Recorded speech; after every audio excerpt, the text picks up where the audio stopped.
গাড়ি করে যেতে যেতে সবাই ঠিক করেছে যে মদ খাবে। আচ্ছা, এতক্ষণ জল মিশিয়ে মদ খাচ্ছিল, হঠাৎ করে পুরো বোতলটা ঢকঢক করে শেষ করে দিয়েছে। হ্যাঁ,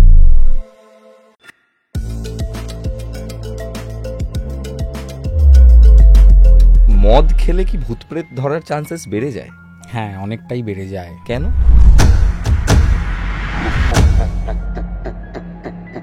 একটা ছোট কোনো রেমেডি বলো না যেটা সোশ্যাল সার্কেলকে বেটার করতে হেল্প করে। সোশ্যাল সার্কেলকে বেটার করতে হেল্প করবে যদি আমি তোমার পয়েন্ট অফ ভিউটা জানতে চাই যে 2025-এ কি হতে পারে। দেখো, 2025-এ নানান রকম প্রবলেম্যাটিক সিচুয়েশান তো আসতেই পারে, কিন্তু আমার উল্লেখযোগ্য সময় মেনশন করে বলছি, মার্চ এন্ড থেকে নিয়ে জুলাই অবধি যে সময়, এই 4টে মাস মোটামুটি, এই সময় কোনো বড় আর আমাদের পার্সোনাল লাইফে কিছু পার্সোনাল লাইফে যদি দেখো, মহাকুম্ভ যারা গেছেন, ঠিক আছে, তারা তো একটা ধার্মিক যাত্রা করতে গেছেন, কতজন মারা গেছে, স্ট্যাম্পেড হয়েছে তো অনেক। মাছকে কেতু বলা হয়, আমরা প্রচুর রেমেডিতে, খুব ভাইটাল রেমেডিজের, মাছ দিয়ে রেমেডিজ হয় প্রচুর। কিরকম? বেড়াল যদি মানে পোষো, বলা হয় যে অলক্ষ্মীর বাস হয় এখানে। আমি এই কথাটা কেন বলছি, তার কারণ এটা পুরোপুরি মিসকনসেপশনও হতে পারে according to my study, my research.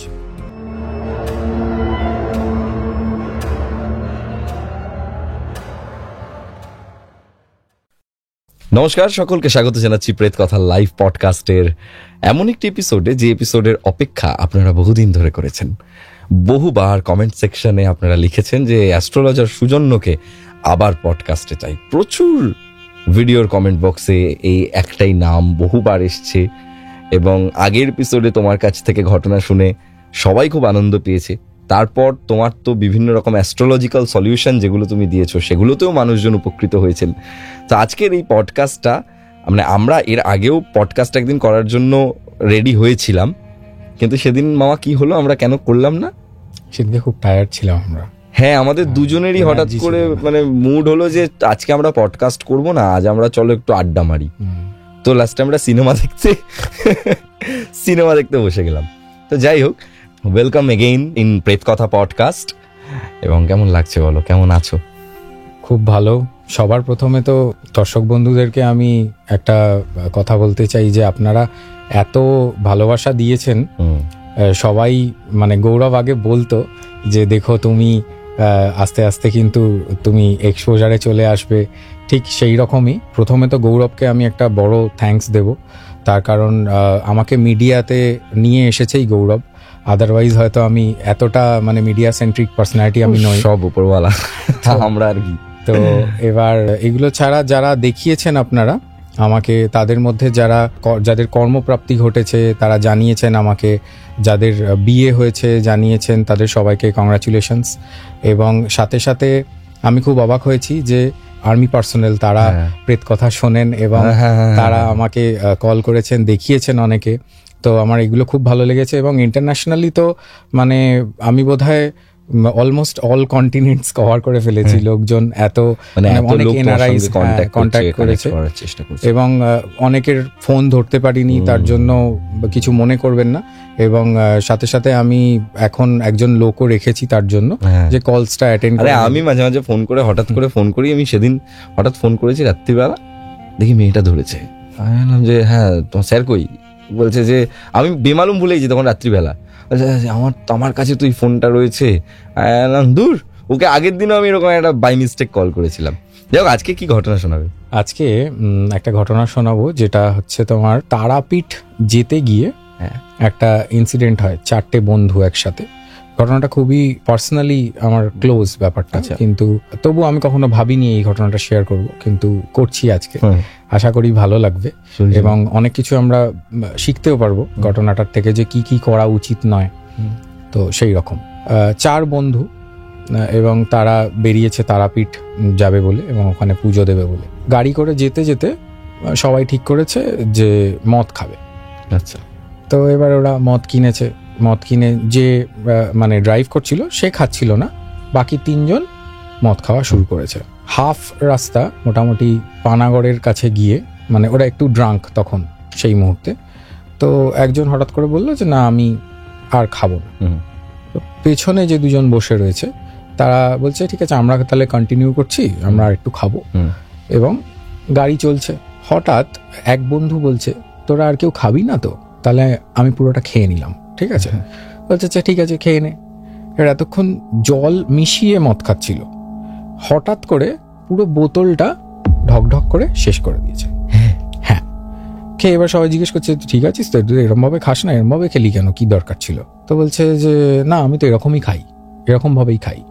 পুরো অ্যাটিটিউডে হঠাৎ একটা চেঞ্জ চলে এলো। এবার কিছুক্ষণ গাড়ি এগোনোর পরে একটা জায়গায় বললো যে একটু থামাও, একটু টয়লেট করবে আর কি। তো গাড়ি একটা সাইড করে একটা জায়গায় দাঁড়ালো, সে টয়লেট করছে এবং সেই মুহূর্তে তার কাছে একটা ফোন আসে। আচ্ছা, ফোনটা যে এসছে মানে তার সাথে আরো একজন হয়তো নেবেছিল, সে সেটা ক্লিয়ারলি দেখেছে যে মানে ফোন এসছে, রিং হয়েছে। তো ফোন ধরে কথা বলে ফোনটা কাটলো, তারপরে গাড়িতে ব্যাক করে উঠলো সবাই। ওঠার পর থেকে ছেলেটির বিহেভিয়ার পুরো চেঞ্জ হয়ে যায়, মানে একদম চেঞ্জ, পুরোপুরি চেঞ্জ। ওকে, কিছু মন্ত্র পাঠ করছে হঠাৎ করে গাড়ির মধ্যে বসে হঠাৎ, মানে ইসলামিক ধর্মের কিছু মানে মন্ত্র চ্যান্টিং করছে, প্রেয়ার্স করছে বা ইত্যাদি করছে।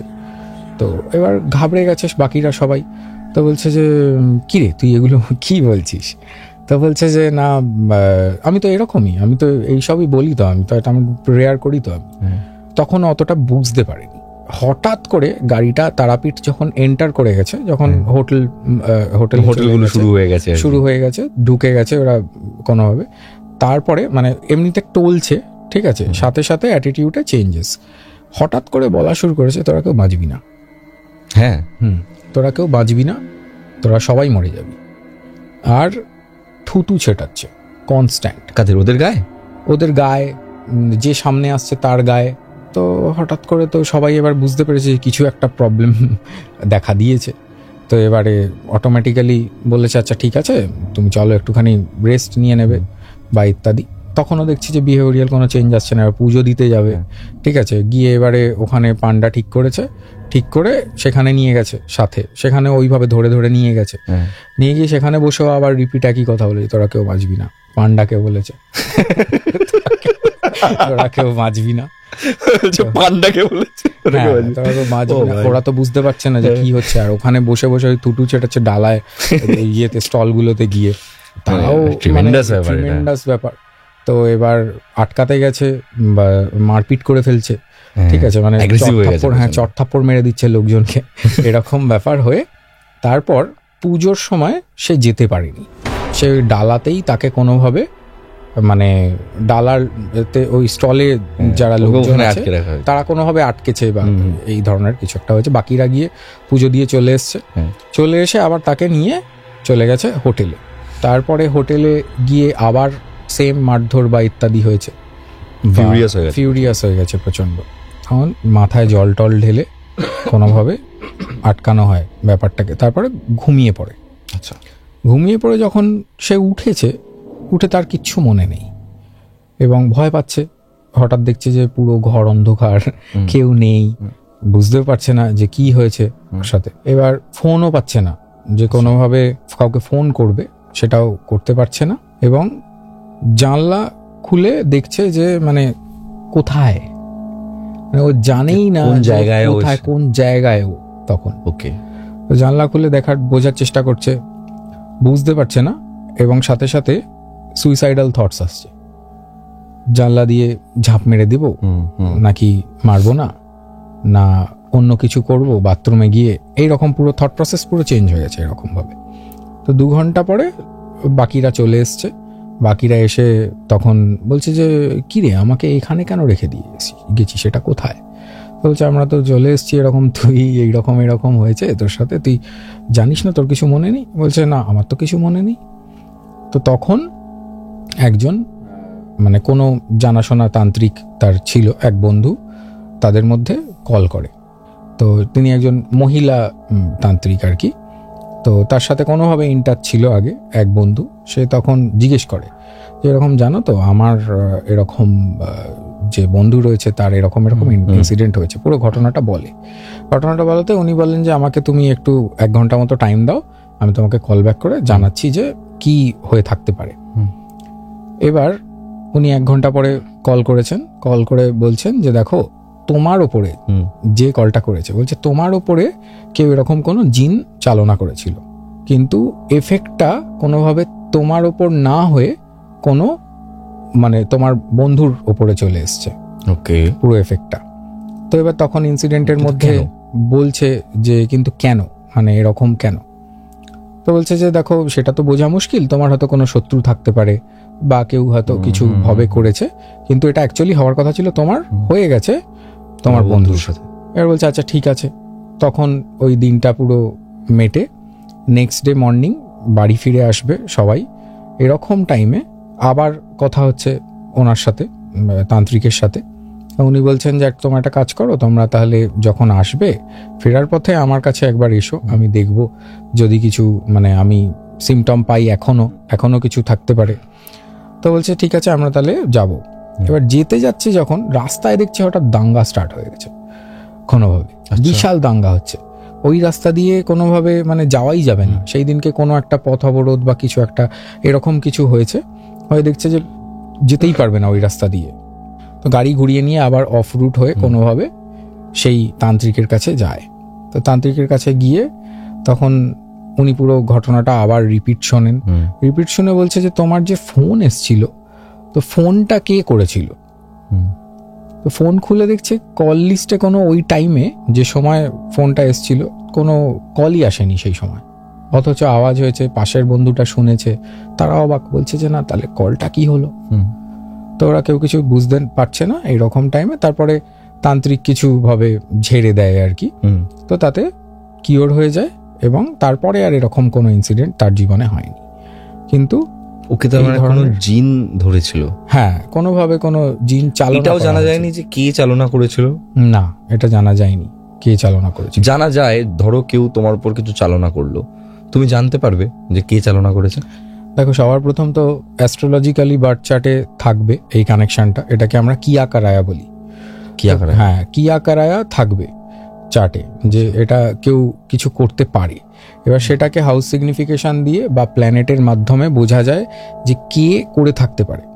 কারোর ধরো দাদা করেছে, কারোর ধরো ভাই করেছে। আচ্ছা, ওটা গ্রহ দেখে বুঝতে হবে যে কিরকম সম্পর্ক। এক্সাক্ট কে সেই নামটা তো বলা যায় না, এক্সাক্ট চট করে বলা যায় না, কিন্তু সম্পর্কটা বলা যায় যে কে করে থাকতে পারে। আচ্ছা, মামার বাড়ির কেউ করেছে কিনা বা শ্বশুর বাড়ির কেউ করেছে। যেমন যদি মানে মঙ্গল থাকে তাহলে বুঝতে হবে যে হচ্ছে দাদা বা ভাইয়ের মধ্যে কেউ করেছে। মঙ্গল থাকলে ছোট ভাই, শনি থাকলে বড় ভাই, নাডি অনুযায়ী। আচ্ছা, নাডি অনুযায়ী। আর যদি বেদিকে যাও তাহলে হচ্ছে বড় ভাই হচ্ছে 11th হাউস আর ছোট ভাই হচ্ছে 3rd হাউস। সেভাবে এইভাবে বোঝা যায় যে কে আমার উপর কোন রকম কালো জাদু করেছে কি করেনি। হাউস লর্ডস গুলো দেখতে হবে তখন। এই সমস্ত জিনিসপত্র থেকে আমাদের দূরে থাকাই ভালো, মানে যাতে আমাদের উপরেও কেউ না করে সেটারও প্রোটেকশন রাখা ভালো। আমার মনে হয় সব থেকে বড় প্রোটেকশন আমি যেটা খুব ফেস করেছি সেটা হচ্ছে মন।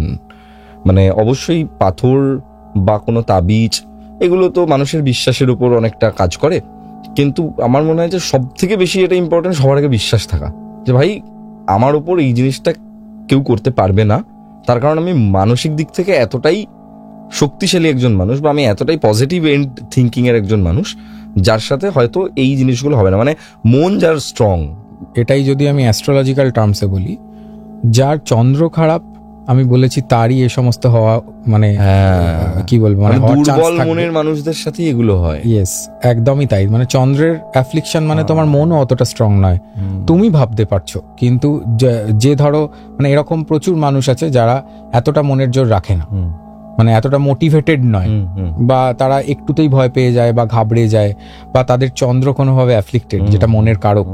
তো তাদের এই মাইন্ডসেটটাই আসবে না যে আচ্ছা ঠিক আছে আমি এতটা কনফিডেন্স নিয়ে চলি।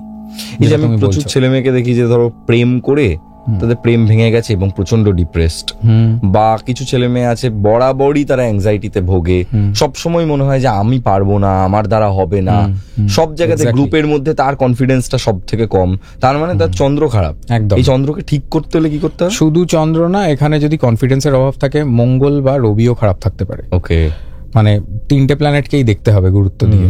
এবার এরকম হয় অনেকের ধরো এই সুইসাইডাল থটস চলে আসে, তো সুইসাইডাল থটসের জন্য বলতে গিয়ে মনে পড়লো একটা জেমস্টোন হয়, সেমি প্রিশিয়াস জেমস্টোন, ওটাকে বলে হচ্ছে ব্ল্যাক রুটাইল কোয়ার্টস। ঠিক আছে, তো মানে একদম স্ফটিকের মতো দেখতে হয় আর ছুঁচের মতো কালো কালো তোমার মানে ইনক্লুশনস থাকে ওর মধ্যে, ওটাই ওর মানে স্পেশালিটি আর কি। তো সুইসাইডাল কন্ডিশনে এই জেমস্টোনটা আমরা অনেক সময় প্রেসক্রাইব করে থাকি।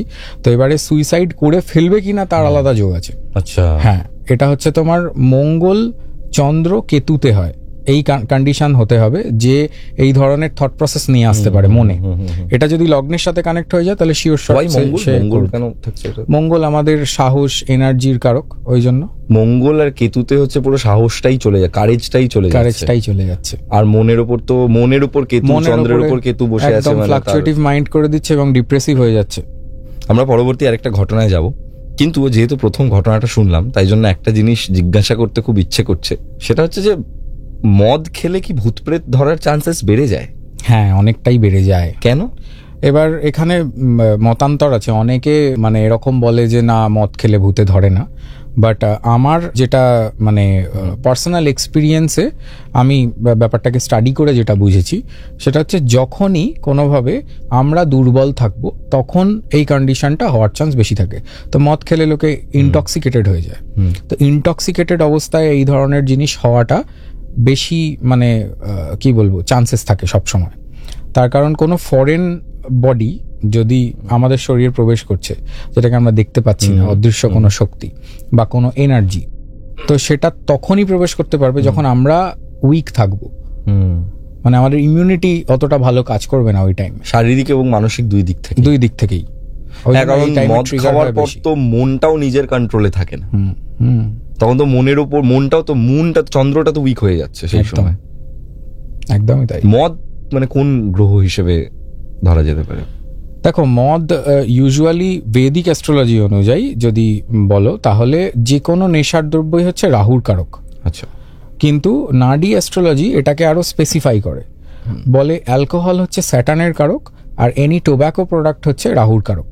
তো আমি দেখেছি যে নাডি অ্যাস্ট্রোলজি অনেক বেশি অ্যাকিউরেট, তার কারণ সব নেশার দ্রব্য শুধু রাহু হতে পারে না। এবার এই কম্বিনেশনে ধরো রাহু চন্দ্র চলে এলো, তাহলে এটা কেমিক্যাল দিয়ে নেশা বা ধরো কোনোভাবে ওষুধ ইত্যাদি দিয়ে নেশাও বোঝাতে পারে। তো সেই জন্য মানে নেশার কারক প্ল্যানেট হিসেবে রাহু ইন ভেদিক অ্যাস্ট্রোলজি সেটা ঠিক আছে, ইনটক্সিকেশনও তাই। কিন্তু অ্যালকোহল বলে খেলে নাডি অ্যাস্ট্রোলজিতে বলা হয় যে অ্যালকোহল যদি ধরো কেউ নিচ্ছে রেগুলার বেসিসে, সে তার প্রফেশনকে কোথাও না কোথাও খারাপ করছে।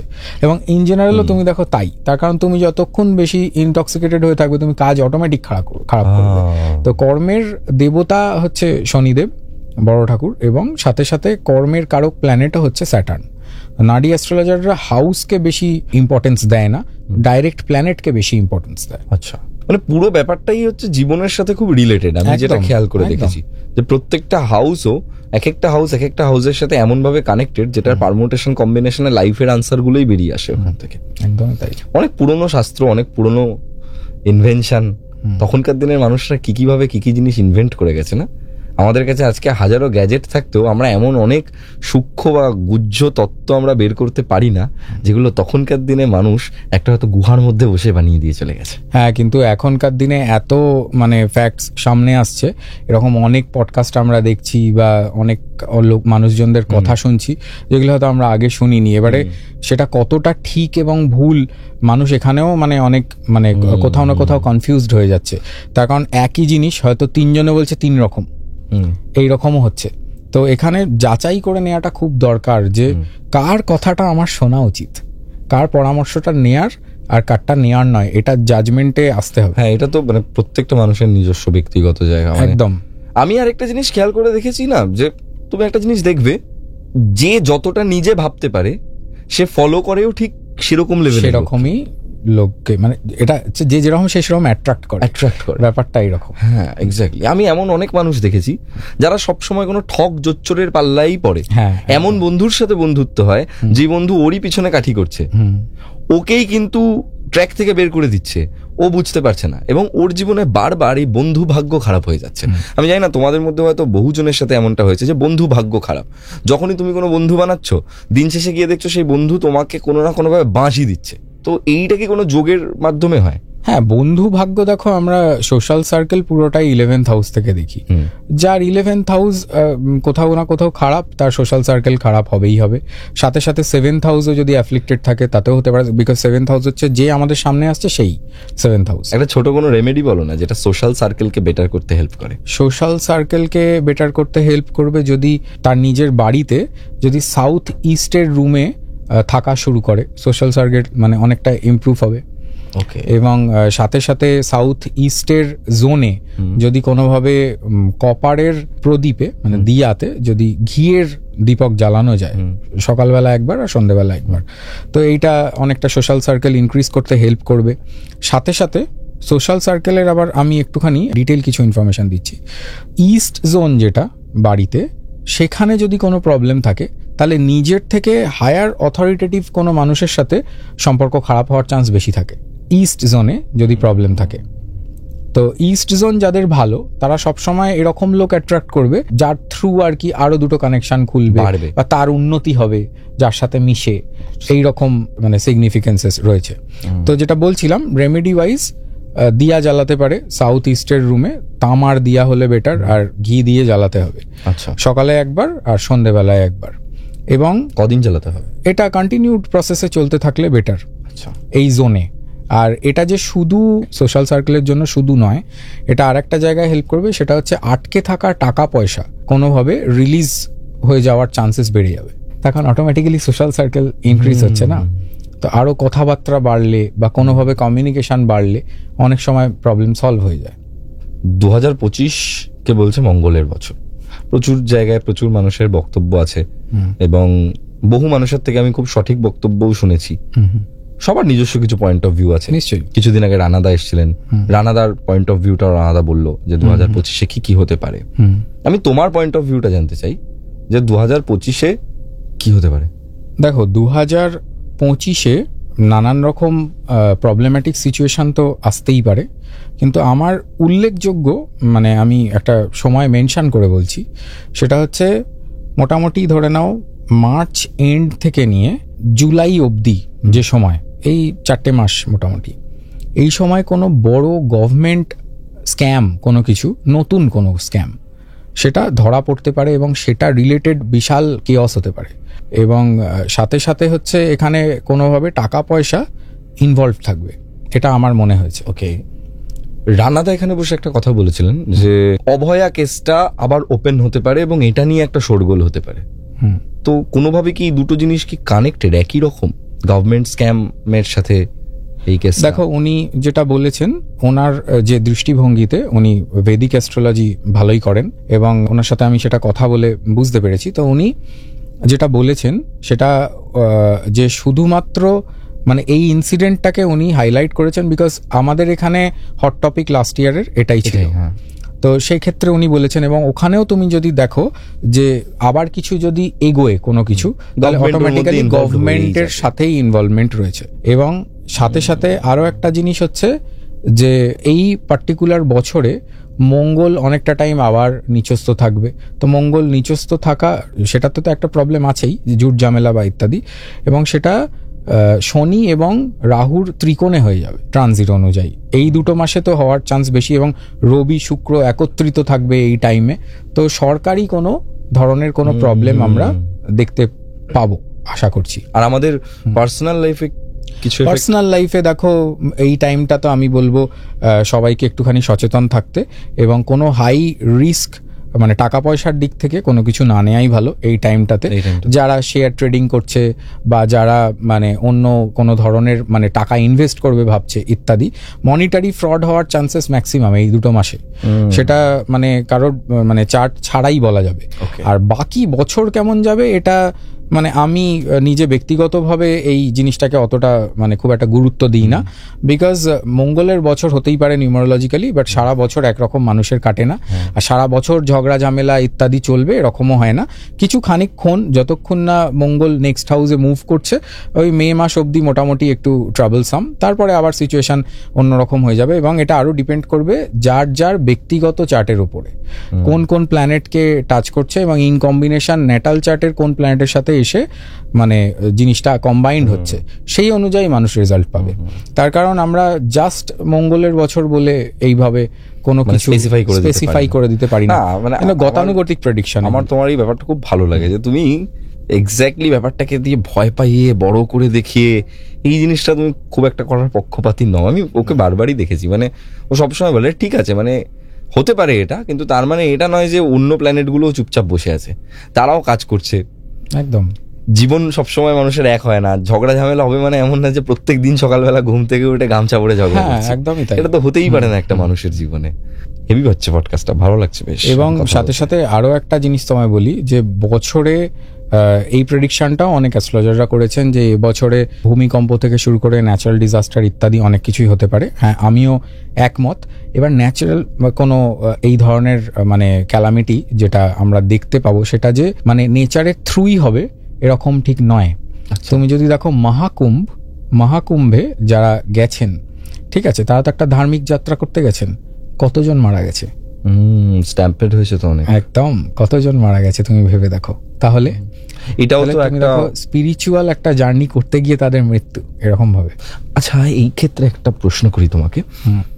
আগের দিনই আমরা কথা বলছিলাম যে মহাকুম্ভে যাওয়াটা তো আমাদের কাছে একটা পুণ্যের ব্যাপার, যে আমি কুম্ভের জল মাথায় নিয়ে আসছি। 144 বছর বাদে আমাদের এই মেলাটা হচ্ছে। 144 বছর প্রত্যেক বছরই হয় না, আমি বলছি এখানে কোনোভাবে কোনো মিডিয়ার থ্রু এটা একটা মিসকনসেপশন তৈরি হয়েছে। দেয়ার ইজ নাথিং, মানে ওই 144 বছরের কোনো ব্যাপার নেই। মহাকুম্ভ প্রত্যেক 12 বছর অন্তর হয়। জুপিটার একটা সাইকেল যখন মানে আমাদের কালপুরুষ কুণ্ডলীর যখন একটা পুরো মানে সাইকেল কমপ্লিট করে 12 বছরে, তো তখন মহাকুম্ভ হয়। প্ল্যানেটারি পজিশনস কিছু সেই রকম হয় যেটাকে আমরা মহাকুম্ভ বলি। তো এটা 12 বছর, সবাই বলছে যে 144 বছর বাদে আবার এটা হচ্ছে। ওটা জাস্ট হাইপ করার জন্য কেউ হয়তো বলেছিল, সেটা ভাইরাল হয়ে গেছে। কোথাও থেকে তো এটার একটা উৎপত্তি হয়েছে যে 144, তাদের লজিক তাদের কাছে, কিন্তু অ্যাস্ট্রোলজিক্যালি এটার কোনো আলাদা এরকম সিগনিফিকেন্স নেই। প্রত্যেক 12 বছর অন্তর মহাকুম্ভ হয়ে এসছে, হয়ে আসবে। তো এইরকম এই যে যারা ধরো তীর্থযাত্রা করতে গিয়ে মারা যাচ্ছেন, এটা কি তাদের কর্মফল? তোমার কি মনে হয়? কর্মফল নয় ঠিক, তাদের জন্মছকে এরকম ভাবে মৃত্যু কোনোভাবে ডেস্টাইন। যার পায়ের তলায় মারা যাচ্ছে না, ব্যাপারটা এরকম যে এই ধরনের গ্যাদারিং এ গিয়ে মৃত্যু হবে, সেটা আগের থেকে ডেস্টাইন্ড। মানে ধরো রিলিজিয়াস ট্রাভেল করতে গিয়ে মৃত্যু, এটা কি করে বোঝে? এটা ধরো যাদের কোনোভাবে 8th হাউসে কোনো অ্যাফ্লিকশন থাকে, জুপিটার ধরো 8th বা কেতু 8th, স্পিরিচুয়ালিটি যে প্ল্যানেটগুলো কোনোভাবে সিগনিফাই করে সেগুলো ধরো 8th হাউসে, এবং এখন কোনোভাবে জুপিটার দ্বারা অ্যাক্টিভেটেড, মানে এখন বর্তমানে ট্রানজিটের জুপিটার কোনোভাবে সেটার উপরে চলে এসছে, ওই কম্বিনেশনের উপরে অ্যাক্টিভেট করে দিয়েছে পুরো। ওকে, এইরকম। আর যার লগ্নের সাথে মারা যাচ্ছে, আমার বক্তব্য হচ্ছে তার চার্টটা তাহলে কি, মানে তার চার্টেও কি আছে যে তোমার দ্বারা কারোর মৃত্যু হবে? হ্যাঁ, ওই এনার্জি বা ওই টাচ লেগে বা ইত্যাদি। আচ্ছা, যার পায়ের তলায় পড়ে একজন মানুষ স্ট্যাম্পেড হচ্ছেন, তার পাপ লাগে না? নিশ্চয়ই লাগে, কিন্তু সে তো নিজের অজান্তে কাজটা করছে। হ্যাঁ, অজান্তে কাজ করার জন্য কোনোভাবে রাহু ইনভলভড, কিন্তু কোনোভাবে লগ্নের সাথে কানেক্টেড নয় যাদের, তারা বেঁচে যাবে। আর যাদের লগ্নের সাথে কানেক্টেড তারা ওখানে গিয়ে খারাপ পরিস্থিতির সম্মুখীন হয়েছেন। অ্যাকচুয়ালি আমি এটাই আগের দিন ভাবছিলাম যে মারা যাচ্ছে সে জানেও না যে এটা করতে গিয়েই আমার শেষ, এবং যার পায়ের তলায় মারা যাচ্ছে সে তো পালাচ্ছে এটা ভেবে যে আমিও ওই জায়গাটায় থাকতে পারি। সে জাস্ট নিজের প্রাণ বাঁচানোর জন্য পালাচ্ছে, কিন্তু তার দ্বারা কারোর মৃত্যু ঘটে যাচ্ছে। একদমই তাই। কি অদ্ভুত পুরো ব্যাপারটা। যত ভাববে না এগুলো নিয়ে, তত ভেতরে ঢুকে যাবে। যত ভাববে তত মাথা পাগল হয়ে যাবে যে মানে হাউ ইট ওয়ার্কস, ওই মানুষটা কি ভাবছে ওই সময়। আমি দেখো অ্যাস্ট্রোলজিকে আমি খুব সিম্পলি দেখি, it's like playing a game আমার কাছে। আমি গেমের রুলস জানি, আমি পুরো মানে টেকনিকটা ভালো বুঝি, তো আমি ওই টেকনিক বা ওই ফর্মুলাতে আমি জিনিসটাকে ফেলে নিজের যে এক্সপিরিয়েন্স, এটা সব অ্যাস্ট্রোলজার করে থাকে, সেইভাবে আমি দেখা স্টার্ট করি। তো এইরকম একে অপরের এটা ডিফারেন্ট থাকে এইরকম। আরেকটা ঘটনা বলো।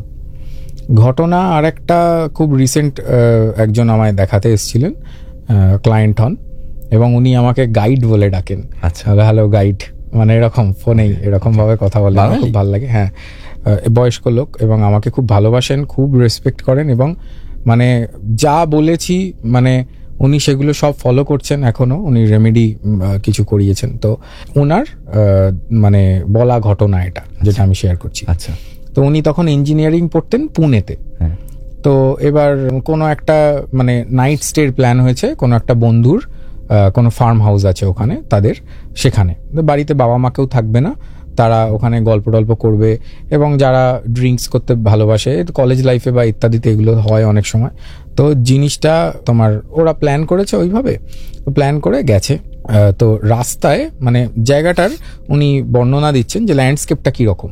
তো উনি বলছেন যে জায়গাটা হচ্ছে খুব সুন্দর, একটু সিটি আউটস্কার্টসে, এবং ছোট ছোট পাহাড় আছে। আচ্ছা, তো এই ছোট ছোট পাহাড়গুলোর গা দিয়ে সাইডে লেকস আছে, এবং মধ্যিখান থেকে হচ্ছে রাস্তা গেছে, এবং কিছু স্টিফ মানে এরিয়া আছে যেখান থেকে মানে জলের থেকে উঁচু জায়গাটা আর কি, এইভাবে রাস্তাটা গেছে। ওনারা গেছেন, তো ওনার একটু চা খাওয়ার হ্যাবিট ছিল। তো উনি প্রথমে কোথাও একটু চা খেতে দাঁড়ান, মানে যাওয়ার আগে চা খেয়েছেন, এবং চা খাওয়ার পরে ওনার কোনোভাবে আবার কোনোভাবে টয়লেট করার মানে জন্য উনি জায়গা খুঁজছেন বা ইত্যাদি কোনো একটা জায়গায়। এই জিনিসটা কমপ্লিট করার পরে উনি এবার দেখছেন যে জলে কোনোভাবে ওই যে মাছ থাকলে দেখবে এক ধরনের বাবলস ফর্ম করে, তো ওরকম বাবলস ফর্ম হচ্ছে। তো উনি ওটার দিকে তাকিয়ে আছেন, যে একদম মানে তাকিয়েই আছেন, মানে উনি চোখ ফেরাতে পারছেন না কোনোভাবে। এবার হঠাৎ করে উনি দেখছেন দুটো হাত কোনোভাবে উঠে এসছে, উনি এটা ভিজুয়ালাইজ করছেন। তো এবার দেখছেন যে হাত এরকমভাবে কোনোভাবে ডাকছে, বলছে যে আমাকে বাঁচাও, ঠিক আছে কাকা আমাকে বাঁচাও। ওদের মারাঠি ল্যাঙ্গুয়েজে বলছে, I don't remember the term, আমি মারাঠি জানি না। তো উনি তখন এবারে একটুখানি মানে শকড হয়ে যান, বলছে যে আরে তো মরে যাবে। তো উনি অলমোস্ট নাবতে যাচ্ছেন, এরকম সময় ওনার এক বন্ধু এসে কলারটা ধরেছে, ওনার কলারটা ধরে টেনে বলছে আরে वो मर जाएगा उसको बचाना है। বলছে कौन मर जाएगा? বলছে नहीं अरे वो मर जाएगा, वो अभी डूब जाएगा, वो बचाने के लिए बोल रहा है। তো এবারে লোকজন এসে মানে আরো বন্ধু বান্ধব ছিল যারা, তাদেরকে ডেকে এনে ওকে কোনোভাবে নিয়ে গিয়ে চায়ের দোকানে আবার বসিয়েছে রিটার্ন। বলছে যে নেই ওখানে তো কিছু নেই, তুই কি বলছিস এসব। তো মানে ও পুরোটাই ভুল দেখেছে, মানে ভুল দেখেনি অ্যাকচুয়ালি, ওকে কিছু হয়তো হ্যাঁ ওই টাইমে মানে অ্যাট্রাক্ট করে নিয়ে টয়লেট করছিল যে। হ্যাঁ, এবং সেটা মেন রিজন নয়, মেন রিজন আমি আসবো পরে। তো এবার ইনসিডেন্টটা হওয়ার পরে ওখানে চায়ের দোকানের যিনি লোকটা উনি বলছেন না তোমার বন্ধু সত্যি কথাই বলছে, তার কারণ হচ্ছে এখানে আমাদের কোনো একজন আর কি মানে ওই রিয়েল এস্টেটের মানে কোনো বড় কোনো ব্যক্তিত্ব হবে, তিনি কোনোভাবে ওই টাকা মানে ধার দিতেন বা কোনোভাবে পলিসি করে অন্যদের প্রপার্টি নিয়ে নিতেন ইত্যাদি, এরকম কাজ করতেন আগে। তো সে ব্যক্তিত্ব এখনো অ্যালাইভ। গল্পটা যখন আমি শুনছি আর উনি যেভাবে বলেছেন 2007-8 এরকম টাইমের কোনো ঘটনা হবে। তো উনি বলছেন যে না উনি ঠিক কথাই বলছেন, ওখানে এরকম ওই লোকটা কোনোভাবে মার্ডার করে এখানে ফেলে দিত, বা তাদেরকে ওই ভারী কোনো ড্রাম তার মধ্যে ভরে হাত পা বেঁধে সেটা এই লেকগুলোতে ফেলে দিত, এরকম মানে তারা জানে লোকালাইটসরা। তো ওই জন্যই হয়তো উনি ওটা ভিজুয়ালাইজ করেছেন। এবার ওনার এই ইনসিডেন্টটা শোনার পরে সবাই বুঝলো আচ্ছা ঠিক আছে। তো তারপরে ওনার একটু জ্বর চলে আসে, এবং উনি আর রাতে কিছু এনজয় করতে পারেননি। উনি রাতে ওখানে রেস্ট নেন। পরের দিন মানে প্রায় 3-4 দিন জ্বর ছিল। ওখানে একজন ওঝাকে ডাকা হয়, সে কোনোভাবে ঝাড়ফুঁক করে, তারপরে তিনি ঠিক হন ইত্যাদি। তো উনিও এসে আমাকে এটাই জিজ্ঞেস করেছেন যে দেখো আমার লাইফে এরকম 2 বার হয়েছে। আর একটি ইনসিডেন্ট উনি শেয়ার করেছেন। তো উনি বলছেন যে এরকম জানো ওটা তো ফোর্টের পাশের এরিয়া ছিল, ওখানে শিবাজি যে বাঘের নখ পড়ে হিস্টোরিক্যাল যে ইয়েটা আমরা শুনে থাকি ঘটনাটা, তো ওখানে ওই ফোর্টের কাছাকাছি এরিয়া ছিল আর কি। ফোর্টটার নাম এই মুহূর্তে মনে পড়ছে না। উনি বলছেন যে দেখো ওখানে তো অন্য কিছু থাকতে পারতো, কিন্তু এরকম ভাবে এই ইনসিডেন্টটা আমার সাথে কেন হয়েছে ওই টাইমে। তো আমি বললাম যে দেখুন, মানে ওনার এই ঘটনাটা আমাকে বলার আগেই আমি প্রেডিক্ট করে দিয়েছি ওনাকে যে আপনার কিন্তু কোনোভাবে কোনো দেবতা বা ভূত প্রেত পিশাচ ইত্যাদি মানে ভিজিবলি আপনি দেখতে পাবেন এরকম কানেকশন আছে জন্মছকে। আচ্ছা, তারপরে এই ঘটনাগুলো উনি পরে শেয়ার করেছেন আমাকে। তো এই কানেকশনটা নিয়ে তো আমি আগেও আলোচনা করেছি, অনেকে দেখতে পান, আমি বলে থাকি ডাইরেক্ট প্রেডিকশনস আমি করি এরকম। তো উনি বললেন, আমি বুঝলাম ভালো, ঘটনাটা বেশ ভালো। মানে এই ঘটনাগুলো হঠাৎ করে যখন আমাদের সাথে হয়ে যায় না, মানে আমরা তখন তো বুঝে উঠতে পারি না যে কি হচ্ছে। হ্যাঁ একদমই তাই, তখন খুব রিয়েল বলে মনে হয় ব্যাপারটা। আমি কদিন আগে একটা সিনেমা দেখছিলাম, আমরা আজকেও চাইলে দেখতে পারি এরকম একটা সিনেমা। আমরা তো সেই দিনকেও ভূতের একটু স্লো বার্ন আমার খুব একটা ভালো লাগছিল না লাস্টের দিকে গিয়ে। তবে একটা সিনেমা এটা হচ্ছে, আমি অনেকবার বহুবার বোধহয় সাজেস্টও করেছি তোমাদেরকে, দ্যাট ইজ সিকিন, অনেকে সিসিনো বলে, SICCI, ইন্দোনেশিয়ান। হ্যাঁ, ইন্দোনেশিয়ান ফিল্ম, এবং এটা ইউটিউবে অ্যাভেলেবেল আছে, ইউটিউবে তোমরা দেখতে পাবে।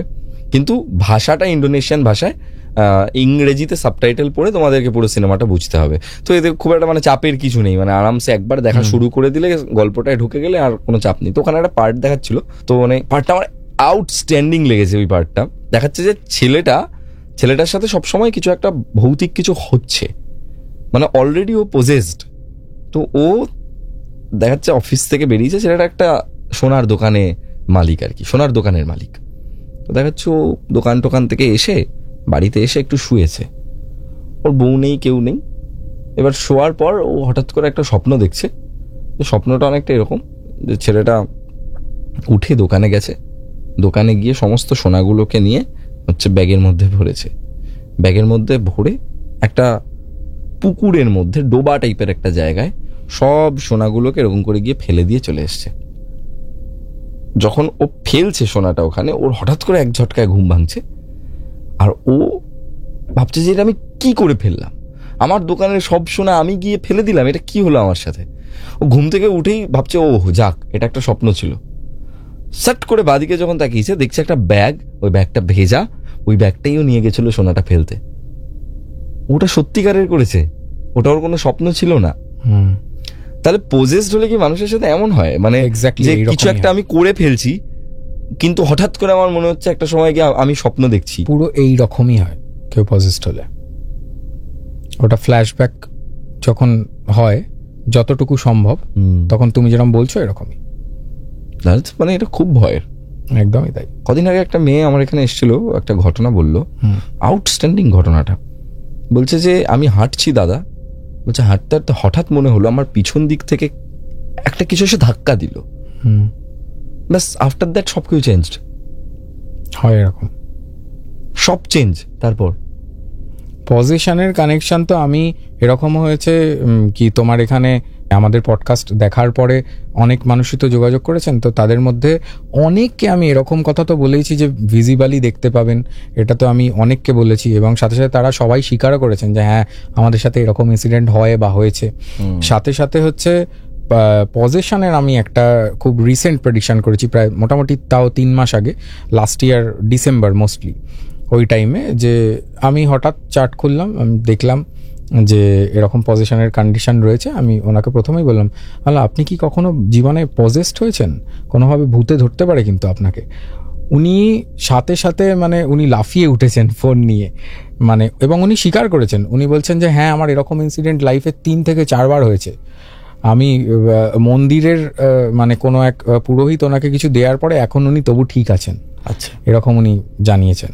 আচ্ছা, তুমি আমাকে বলো যে এই যে তুমি বললে মন্দিরের পুরোহিত কিছু একটা দেওয়ার পর ঠিক হয়েছেন, এমন তো বহু মানুষ আমাদেরকে বহু কিছু দেয়, বহু কিছু খাওয়ায়, আমরা তো খেয়ে নিই, আমরা তো ভাবিও না এসব জিনিসপত্র, কে ভেবে করবে, মানে খেয়ে দিয়ে কারোর কাজ আছে যে আমরা ভাববো যে কেউ আমার উপর কিছু করে দিচ্ছে না করে দিচ্ছে। এবার ধরো কেউ একটা তোমার উপর বা আমার উপর এই কালো জাদু করবে বলেই সে একদম প্ল্যান করে রেখেছে এবং সে আমাকে ওটা খাইয়ে দিয়েছে, তখন কি করণীয়? দেখো, প্রথমত হচ্ছে যদি এরকম কোনো ভাবে বোঝা সেটা সম্ভব যে সে আমার অ্যাকচুয়ালি ভালো চায় না, তো প্রথমত তো যাওয়াটাই অ্যাভয়েড করতে হবে, যেটা আমি বলবো। আচ্ছা, আমার মনে হয় যদি কারোর উপর কালো জাদু হয়, তার মানে তার সোশ্যাল সার্কেল অলরেডি খারাপ। একদমই তাই। মানে সে যদি বাড়ির রেমেডিটাও করে ফেলে, তাহলেও তার হয়তো এই সমস্ত কেস না হতে পারে। না না, ওটা আলাদাই রেমেডি, ওটার সাথে এটার কোনো সম্পর্ক নেই। তার কারণ দেখো, সবসময় যে সোশ্যাল সার্কেল থেকেই হবে তা তো নয়, কোনো আত্মীয় করে থাকতে পারে, কোনোভাবে অন্য আত্মীয় তো সোশ্যাল সার্কেলের মধ্যে পড়ে, কিন্তু তার অন্য হাউস সিগনিফিকেশন আছে, তখন দুটো হাউস কানেক্টেড, অন্য গ্রহ তখন হচ্ছে, হ্যাঁ, আরো কানেকশনস চেক করতে হবে, তখন ওটার আলাদা কানেকশন আছে, তখন বোঝা যাবে যে শ্বশুর বাড়ি নাকি অন্য কোথাও থেকে না কি থেকে, সবকিছু বোঝা যাবে সেটাই। তো ওইভাবে আমরা তখন গাইডলাইন প্রোভাইড করে থাকি। কিরকম এই বছরটা তোমার জন্য লাইফে অনেক চেঞ্জেস আসতে পারে, এবং তুমি আরো কোনোভাবে স্পিরিচুয়াল মানুষদেরকে কোনোভাবে নিয়ে আসবে এই পডকাস্টে, এবং সাথে সাথে তোমার বিশ্বাস এবং যে মানে তুমি যে এত মানে লোকজনের সাথে এখন জড়িত, তাদের দেখো সবার এক একজনের এক একটা মান্যতা রয়েছে, তারা এক একজনে সোশ্যাল লাইফে তারা এক এক রকম। তো সেই দিক থেকেও তোমার কোনোভাবে রিসার্চের দিকে একটা অদ্ভুত তোমার মানে ইয়ে তৈরি হবে, মন যাবে, ঝোঁক তৈরি হবে, তুমি নিজেও এই ধরনের রিসার্চেস বাড়িয়ে দেবে, এবং সাথে সাথে তোমার ক্যারিয়ারে এরকম কিছু ঘটনা ঘটতে পারে যেটা পুরোপুরি লাইফ চেঞ্জিং, মানে তুমি কখনো ভাবোনি তুমি এরকম কিছু কোনো প্রজেক্ট হতে পারে বা কোনো অন্য কিছু হতে পারে যে তুমি করবে, কোনো কিছু নতুন শিখতে পারো। এবং সাথে সাথে তোমার লাইফে এরকম আমি যেটা মানে মেজর যেটা আমি মানে মেন পয়েন্ট যেটা কি পয়েন্ট, সেটা হচ্ছে তুমি নিজেকে অনেক চিনতে পারবে যে আমার নেক্সট মুভটা কি করা উচিত এবার, মানে আমি কি ধরনের আরো আমি কাজ করতে পারি। তুমি হয়তো সব এক্সপিরিয়েন্স, তোমার যেরকম এক্সপিরিয়েন্স গান, তারপরে তোমার মুভিজ, সোশ্যাল মিডিয়া ইত্যাদি সব রকম কে তুমি এক জায়গায় করে অন্য কিছু একটা প্রজেক্ট বার করলে এরকম হতে পারে। That is quite possible. বছরটা বেশ রোলার কোস্টার রাইড হতে চলেছে মোটামুটি। এই ধরো মার্চের পর থেকেই এফেক্টিভলি, এই বছরের শুরুটা আমার জন্য বেশ ভালো, মানে ভালোই কাটছে। আমি জানি আপনারা যারা কল করছেন তারা খুব এমার্জেন্সি, নাম্বারটা কিন্তু ডেসক্রিপশন সেকশনে আমি দিয়ে দিচ্ছি সুজান্নুর, যারা কন্ট্যাক্ট করতে চান তারা ডেসক্রিপশন সেকশন থেকেই কন্ট্যাক্ট করতে পারবেন। আমাদেরকে ফোন করে বলার কোনো প্রয়োজন নেই যে সুজান্ন আর নাম্বারটা দিন, এরকম বহু কল আসে আমাদের কাছে, ডেসক্রিপশনে দেওয়া আছে নাম্বারটা, কোনো অসুবিধা নেই। ওখানে কল করলে আপনারা একদম মানে service at your door step, এরকম একটা ব্যাপার যে সবসময় কেউ না কেউ আছে সেই কলটা রিসিভ করার মতো। হ্যাঁ, একদমই। এবং আপনারা যারা চাইছেন যে খুব তাড়াতাড়ি দেখানোর জন্য, এটা পসিবল নয়, আমি বলেই দিচ্ছি। তার কারণ এখন যদি আপনারা অ্যাপয়েন্টমেন্ট নেবেন ভাবছেন, অ্যাটলিস্ট ধরে নিন 2 থেকে 3 মাসের ওয়েটিং পিরিয়ড রয়েছে। মানে এটা আমার কিচ্ছু করার নেই। আমি দেখুন খুব মানে ডিটেলসে আলোচনা করতে ভালোবাসি। অনেকক্ষণ ধরে দেখো না? হ্যাঁ, আমি মোটামুটি 40 মিনিটস তো মিনিমাম আমি টাইম দিই সবাইকে। কখনো কোনো মানে ক্লায়েন্টকে দেখে মনে হয়নি যে হচ্ছে এতটা সময় দেওয়ারই নেই এই লোকটাকে? হ্যাঁ, অনেক সময় মনে হয়েছে। সেই ক্ষেত্রে কি করো, তখন কমিয়ে দাও টাইমটা? না, আমি করিই না এরকম, আমি তার পুরো কথা শুনি সব সময়। অনেকেই থাকে না যার হয়তো কিছু বলারই নেই বিশেষ কিছু, সে জাস্ট জানতে চায়। প্রথমে তো আমি কথাই বলতে দিই না কাউকে আমার কনসালটেন্সিতে। তাই? হ্যাঁ, প্রথম তো 20 মিনিট আমি টাইম নেবো খালি। আমি খালি পুরো চার্ট দেখে নেবো, বেসিক ডিটেলস গুলো বলে দেবো, রাশি লগ্ন কি ইত্যাদি, তারপর তো প্রেডিকশন হবে খালি। আমি পুরো প্রেডিক্টিভ পার্টটা আমি বলে দেওয়ার পরে তারপর তারা সেটা মিলিয়ে আমাকে কথা বলে যে আচ্ছা ঠিক আছে আপনি এটা ঠিক বলেছেন। কনভারসেশন মানে মানে ওটাও একটা পডকাস্টের মতোই আর কি। একদম কাইন্ড অফ তাই, একদমই তাই। এত প্রত্যেকদিন এরকম দেখতে দেখতে মাথা ইয়ে হয়ে যাচ্ছে, ওই জন্য দেখা কমিয়ে দিয়েছি। এবং আমি মানে কমিয়ে দেওয়ার ফলেই ওই জন্য টাইমটা আরো বেশি লেগে যাচ্ছে যারা এখন কলস করছে অ্যাপয়েন্টমেন্টস এর জন্য। তো ওই জন্য তবে অ্যাটলিস্ট আমার ওই মানে কনসালটেশনের সময় যে কল চলে আসছিল আমার খুব ডিস্টার্বিং লাগে জিনিসটা। আমি মানে কখনো আমার পেশেন্স হারিয়ে ফেলছিলাম। তো ওই জায়গাটা এখন কভার, হ্যাঁ, আমার বাধ্য হয়ে অন্য একটা মানে আমার আফটার সেলসটা অ্যাকচুয়ালি অন্যরকম। বিকজ আমি যারাই ধরো রেমিডিয়াল মেজার আমার থেকে করায়, তারপরে আমি তাদেরকে অবজারভেশনে রাখি 1 বছর। তারা কোনোভাবে যে কোনোভাবে যদি এমার্জেন্সিতেও আমাকে কোনো সিচুয়েশনে কল করে বলে যে আচ্ছা আমার এই প্রবলেমটা হচ্ছে, আমি সাথে সাথে তার কোনো অন্য রেমেডি দিই। তো ওই জন্য আমার এই ব্যাপারটার জন্যই আমি মানে যত বেশি তুমি একজনের উপর ফোকাস করবে, মানে তুমি যখন তোমার কাজটাকে 100 মানে আমার যেটা মনে হয় কি যে এই তুমি যেই কাজটা করো, মানে তোমাকে দেখে আমার যেটা মনে হয়েছে যে ওই কাজটা কখনো এমন ভাবে করে না যে এটা একটা কাজ, মানে একটা রিসার্চের মতো করে করে যে এটা একটা রিসার্চ আমার কাছে আমি খুব ভালোবাসি। হ্যাঁ, ওই জন্য আমি ওইভাবেই নি, প্রত্যেক কেসকে আমি দেখেছি কিভাবে হ্যান্ডেল করব আমি পুরো ওইভাবেই করি। হ্যাঁ, তার কারণ আমি স্ট্রেসড হয়ে যাই না। যেই মুহূর্তে ধরো আমাকে কেউ এসে বললো যে দাদা আমার লাইফে এই প্রবলেমটা হচ্ছে, আমি তখন মানে মাথায় আমার খালি বোধহয় নেক্সট 10 মিনিটস এটাই চলবে যে ওটাকে কি করে কাটাবো, বা ওটাকে কি করে আমি এমন কিছু করতে বলবো যেটায় তার ভালো হয়। বা সাথে ইন্টারেস্ট কবে থেকে এসেছে অ্যাস্ট্রোলজিতে? আমি যখন ক্লাস 8-এ পড়ি সেই সময় থেকে, স্কুল লাইফে। কেন এলো? কেন? বিকজ আমার দাদাও অ্যাস্ট্রোলজার, তো এবং আমার family background, we are family, মানে আমাদের পারিবারিক ভাবেই তোমরা অ্যাস্ট্রোলজির সাথে কানেক্ট? না, আমরা বেসিক্যালি জুয়েলার্স। তো আমাদের মানে শোরুমস ছিল গোল্ড অ্যান্ড সিলভার অর্নামেন্টস এর, বাবার থেকে শুরু করে আমার ঠাকুরদা ইত্যাদি। তো তারপরে আমার বাবার কিছু মানে শখ ছিল, উনি হস্তরেখা দেখতেন, উনি জানতেন অনেক কিছু। তো এটা কোনোভাবে আমার দাদাকে ইনফ্লুয়েন্স করে। দেন মানে আমার দাদা যখন শিখছে, অবভিয়াসলি বাড়িতে একজন বড় কেউ থাকলে তখন আমরা তার একটা মানে ইনফ্লুয়েন্স থেকেই যায়। তো আমিও কোনোভাবে শিখে গেছিলাম তখন, এবং আমি তখন এরকম প্রেডিক্ট করতাম যে আচ্ছা তোর জানিস তো এরকম হবে, বন্ধুদেরকে প্রেডিক্ট করতাম। তো হয়ে যেত যখন, তখন তারা এসে বলতো যে আচ্ছা তুই ওরকম বলেছিলি না, ওটা হয়ে গেছে।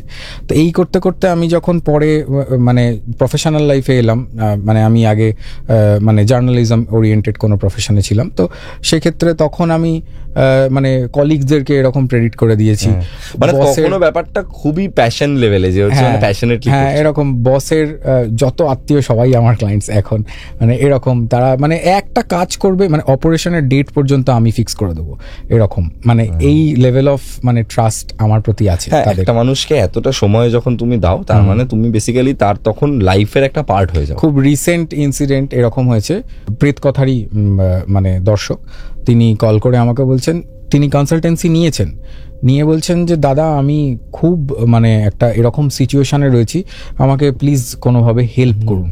তার কারণ আমার কাছে সেরকম পর্যাপ্ত পরিমাণে টাকা পয়সা নেই যে আমি কিছু রেমেডি হ্যাভক কিছু করতে পারবো, কিন্তু আমার বাবা হসপিটালাইজড হয়ে গেছে, আমি কনসালটেশনটাও মানে আজকে মানে আমি আপনার সাথে কথা বলতে পারবো না। এবং আমি সেই রিস্কটা নিয়ে আমি ওনাকে কিছু রেমেডি তখন বলেছি, উইদিন 2 days তিনি মানে কোনোভাবে ওনার বাবা ঠিক হয়ে যান, এবং উনি পরে আমায় কল করে জানিয়েছেন। তো আপনি যদি দেখছেন আমি নাম মনে নেই, নিশ্চয়ই কমেন্ট করে জানাবেন এই ঘটনাটা, ঠিক আছে? আমি এরকম আমি দেখেছি আমার হাতে খুব সিরিয়াস কেস খুব ভালোভাবে সলভ হয়। এটা কি করে হয় আমি জানি না, মানে আমার চার্টে মানে আছে এরকম কিছু কানেকশন, বাট আগে তো জানতাম না। পরে যখন আমি বুঝেছি, then I chose astrology as a profession. মানে তোমার এই সাবজেক্টের প্রতি অনেক কনফিডেন্স তৈরি হয়েছে যে এই কাজটা আমি করতে পারি। একদম, মানে এটা হয় যেমন আমার যেমন হচ্ছে, মানে আমারই কনফিডেন্সটা আছে যে আমি মাইকের সামনে বসে কথা বলতে। একদম, আমি তো তুমি তো পারি বলেই আমি এই প্রফেশনটাতে এসেছি। একদমই, এবং এটাকে করে যাচ্ছি কন্টিনিউয়াসলি। যাই হোক, সামনের দিকের আমাদের দিনগুলো সবার জন্যই খুব ভালো আসছে এবং ভালো হবে। পজিটিভ এমনিতেও থাকতে হবে। আমরা যদি আগের থেকে ভাবি যে এই বছরটা খারাপ, বা হ্যাঁ বিড়াল পুষবে ভাবছো? না হলো সেদিন আমাদের, না আমি মেনটেন করতে পারবো না, তো এই জন্য হ্যাঁ একটুখানি চাপ হয়ে যায়। একটু চাপ হয়। আমাদের তো এখন বড় হয়ে গেছে, এখন বড় হয়ে গিয়ে এখনো সদ্য যৌবনে পা দিয়েছে, সব সময় চিৎকার করছে, রাত্রিবেলা ঘুমোতে দিচ্ছে না। আচ্ছা, বিড়াল কিন্তু রাহুর কারক। বিড়াল কি হয়? বিড়াল থাকলে ঘরে, বিড়াল থাকলে দেখো, এটা ওপিনিয়ন তো মানে অনেকের অনেক রকম রয়েছে। অনেক কালচারে এটাকে শুভ মানা হয়, বলা হয় এটা কোনোভাবে বিড়াল যখন কোনো বাড়িতে আসে, আটকে থাকা কাজ হয়ে যাওয়া, বা ধরো অনেক দিন ধরে কিছু হচ্ছিল না। হ্যাঁ, তুমি জানো তো আমার জীবনে বিড়াল আসার পর থেকে আমার লাইফ চেঞ্জিং ঘটনা ঘটেছে। আমার গোটা ইউটিউবের ক্যারিয়ারই স্টার্ট হয়েছে আমার লাইফে একটা বিড়াল আসার পর। টাকা পয়সাতেও বৃদ্ধি হয় অনেক সময়। হ্যাঁ, মানে আমরা usually maximum dog based remedies আমরা করিয়ে থাকি, যেহেতু কেতু অনেক বেশি ট্রাবল দেয়। তো কেতুর কারক হচ্ছে কুকুর, মানে নাড়িতে অ্যাটলিস্ট। তো ভেদিকে একটু আলাদা মানে হয় আর কি জিনিসটা। তো কেতুর কারক তত্ত্ব নিয়ে আমরা এরকম ডগ ফিডিং এর রেমেডি দিয়ে থাকি, যাতে মানে কোনোভাবে ম্যালিফিক এফেক্টটাকে কাটিয়ে দেওয়া যায় ইত্যাদি। তো রাহুর এলিমেন্ট আসা মানেই, যদি পজিটিভ রাহু হয়, চার্ট যদি পজিটিভ থাকে, রাহু যদি ভালো পজিশনে থাকে, তাহলে বিড়াল আনলে বাড়িতে কোনোভাবে আপলিফমেন্ট হয়, সোশ্যাল স্টেটাসে বৃদ্ধি হয়, আটকে থাকা কাজ মানে চালু হয়ে যায় ইত্যাদি, এরকম হয়। কথাগুলো একদম রিলেটেবল, টাকা পয়সা আসে একদম রিলেটেবল। তার কারণ আমার বাড়িতে, আমি যে বাড়িটাতে ভাড়া থাকতাম, তখন আমি কেরিয়ার নিয়ে মানে স্ট্রাগল করছি, আমার ফ্যামিলি স্ট্রাগল করছে, আমরা সবাই পুরো মানে যেটাকে বলে একদম ধূলিসাৎ অবস্থায়। শুধুমাত্র ট্যালেন্টটুকুই আছে জীবনে, যেটাকে আমি শোকেস করতে পারি, কিন্তু শোকেস করেও বা ইনকাম করবো কোথা থেকে? তো ওই সময় আমার ভাড়া থাকতাম, তো আমাদের ওই বাড়িতে একটা বিড়াল আসে, ওই বাড়ির যে তিনতলার মানে যিনি ওনার ছিলেন তিনি একটা ছোট্ট বিড়ালকে বাঁচিয়ে আনেন, এবং আমার যেহেতু ভালো লাগে, এবার তখন আমারও বয়সটা আরো ছোট, এবার আমি ওকে নিয়ে খেলাধুলা করতাম, এবার ও আমার ঘরে আসতো, ঘরে থাকতো আমার সাথে, খাওয়া দাওয়া করতো। আর আফটার দ্যাট আমার ইউটিউব কেরিয়ার স্টার্ট হয়ে যায়, আমার লাইফটাই ধীরে ধীরে করে চেঞ্জ হতে থাকে। সেম, আমারও সেম। আমার বাড়িতে ইউজুয়ালি মোস্টলি মানে খুব বড় বড় মানে ডগ ব্রিডসের ডগ থেকেছে। আচ্ছা। তো আমার কুকুর রয়েছে সেই সময়, তখন তো একটা কালো বিড়াল আসতো, খালি গলার কাছটা অল্প একটু সাদা।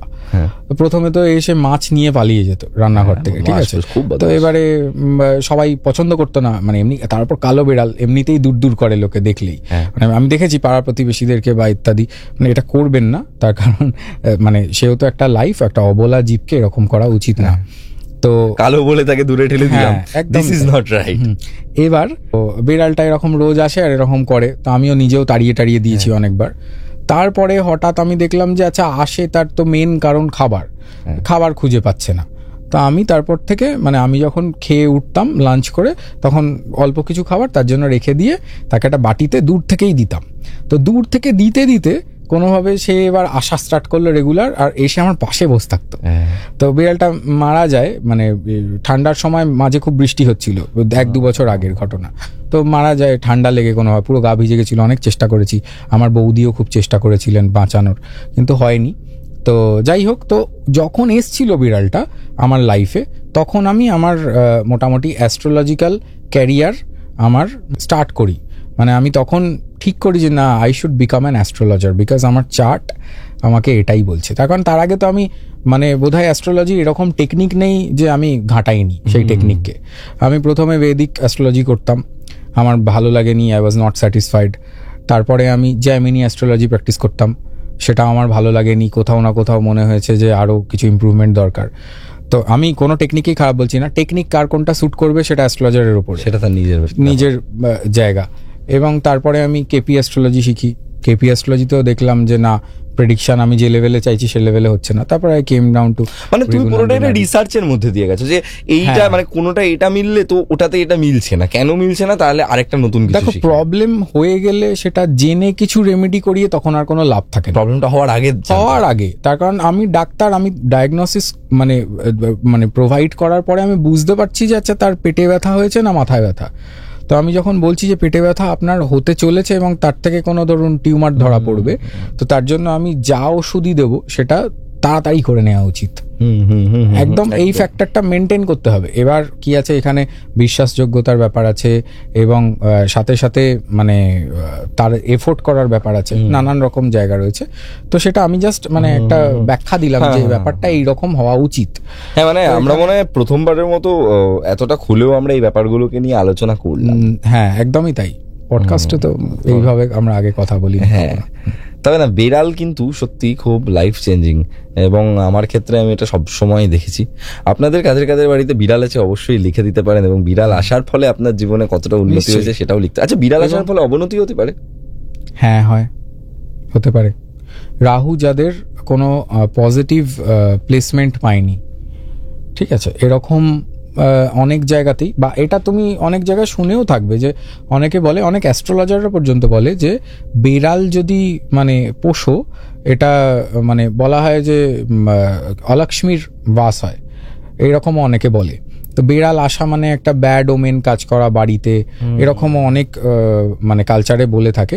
তো অনেকে এটাও বিশ্বাস করে যে বিড়াল মনিবকে অভিশাপ দেয়, কখনো মানে ভালো হতে দেয় না, বা অ্যাকচুয়ালি থট প্রসেসটা এরকম থাকে যে মানে সে নিজে মানে মনিবের মানে চাইল্ড ভাবতে থাকে তখন নিজেকে, আর ভাবে যে আমার ভালোবাসাটা যাতে কোনোভাবে ডিভাইডেড না হয়। অনেকে বলে যে বিড়াল আসলে নাকি প্রেগনেন্ট হতে সমস্যা হয় মহিলা। এক্স্যাক্টলি, আমি এটাই বলতে যাচ্ছিলাম, বংশ বৃদ্ধি হয় না এরকম অনেকে মানে, এবং এটা অনেক ক্ষেত্রে হয়েছে। এরকম লাইফ আমি অনেক জায়গায় দেখেছি, 7টা বিড়াল বাড়িতে, বিয়ে হয়নি, কোনো নেক্সট লেভেলে বংশবৃদ্ধি হয়নি।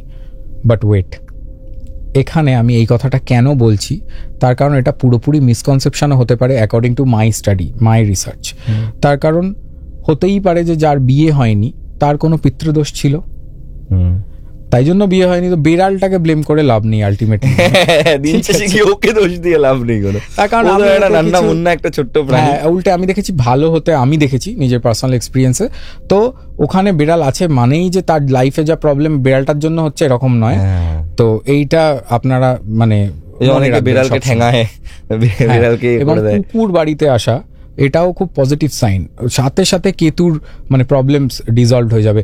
নেদারল্যান্ডস আচ্ছা থেকে ধরো মানে কারোর ধরো হচ্ছে ডিভোর্স হবে করছে, তার বাড়িতে একটা কুকুর চলে এলো, সেটা ডিভোর্স পুষলো। ডিভোর্স যদি চলার যোগ যেটা, সেটা আমরা নাডি অ্যাস্ট্রোলজিতে কেতু থেকেই দেখি। কেতু ট্রানজিট ওরিয়েন্টেড দেখি, বা পার্মানেন্ট চার্টে কোথাও না কোথাও মানে ডিভোর্স চলা মানে কি ভিনাস কেতু হয়ে যাবে?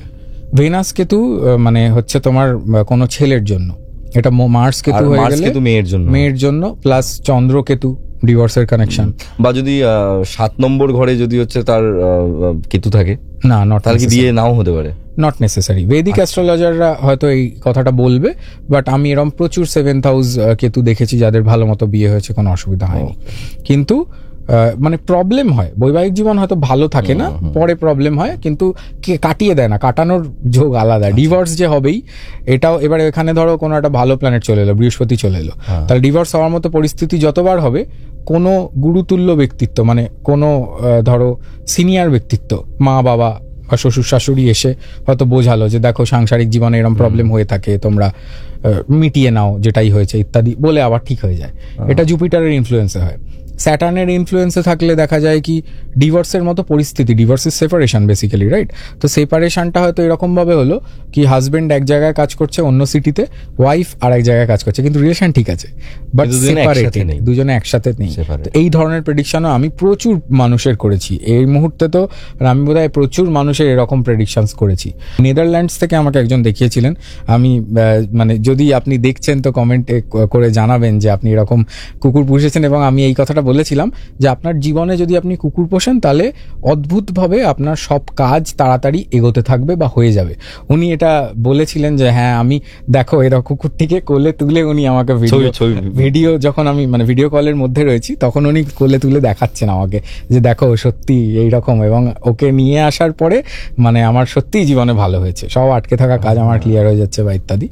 তো এটা আমি প্রেডিক্ট করেছিলাম এবং উনি রেখেওছেন, এটা দেখে আমার ভালো লেগেছে, মানে খুব সুন্দরভাবে মানে কেয়ার করে রেখেছে আর কি। তো ইত্যাদি এই, তবে ডিভোর্সের সময় যদি কুকুর আসে অনেক সময় ডিভোর্স আটকে যেতে পারে, ব্লেসিং চলে আসবে।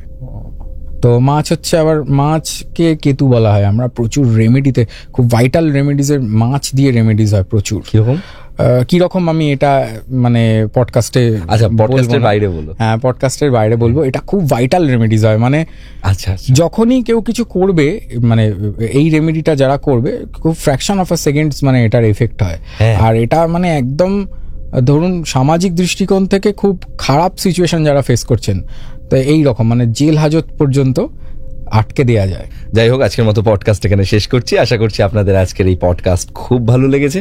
থ্যাঙ্কস ফর কামিং, এবং আজকে আমাদের একটা এত সুন্দর আলোচনা উপহার দেওয়ার জন্য ধন্যবাদ। আপনারা শুনতে থাকুন আমাদের প্রেত কথা পডকাস্ট। আমাদের পডকাস্টে আসার জন্য 9875476704 এই নাম্বারে হোয়াটসঅ্যাপে ভয়েস করে পাঠিয়ে দিন আপনার ঘটনা পছন্দ হলে আমরা আপনাকে ডেকে নেব আমাদের স্টুডিওতে, এবং আপনি আমাদের স্টুডিওতে বসে আপনার ঘটনা শোনাবেন সমগ্র পৃথিবীর বুকে থাকা বাঙালিকে। আজকের মতো এপিসোড এখানে শেষ করছি। আমি গৌরব ছিলাম আপনাদের সঙ্গে, আজকে আমার গেস্ট সুজন্য এবং ক্যামেরার উল্টো দিকে তন্ময়। এখানে গল্প নয়, ঘটনা শোনানো হয়।